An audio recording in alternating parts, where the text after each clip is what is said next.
The Lipan Apache. The Lipan Apache arrived in the Southwest more than 600 years ago.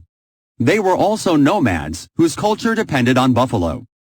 Dressed in hides and dwelling in hide tents, they followed the herds in family groups. Dogs carried their belongings until the arrival of the horse. The Lipan Apache quickly became expert riders. Pueblo Indians and the Spanish feared the raids of Lipan Apache warriors on horseback.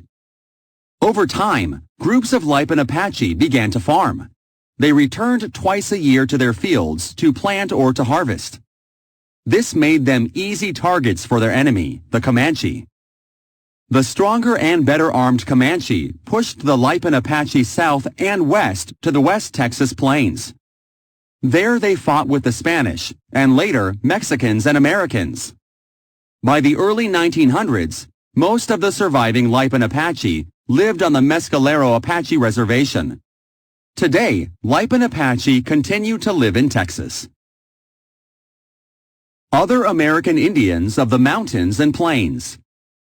The Mescalero Apache nomadic way of life was comparable to the Lipan Apache's ways. They lived along the Rio Grande. They hunted and gathered plant materials. Today, their reservation is in New Mexico. The Concho people once lived in what is now southwestern Texas and Mexico. Their bands roamed the arid lands around the Rio Concho and Rio Grande. Near the rivers, they could farm and fish. Away from the rivers, they hunted small animals and gathered roots, nuts, and seeds. The Spanish forced the Concho people to work in mines. Many died. The surviving Concho people joined the Jumano in the 1700s. The Kiowa lived in the Texas Panhandle.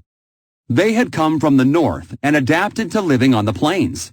Nomads on horseback, they followed the herds. They also raided and fought with other American Indians. They became allies with the Comanche.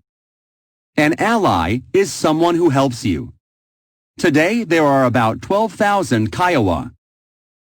American Indians in West Texas today.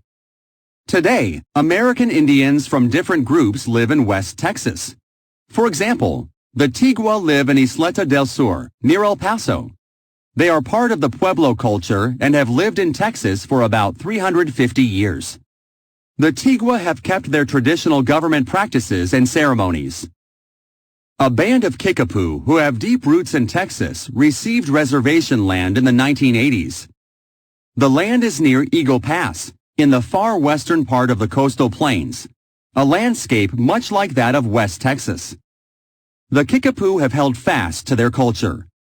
Each year they travel in family bands to work fields in Mexico and the United States.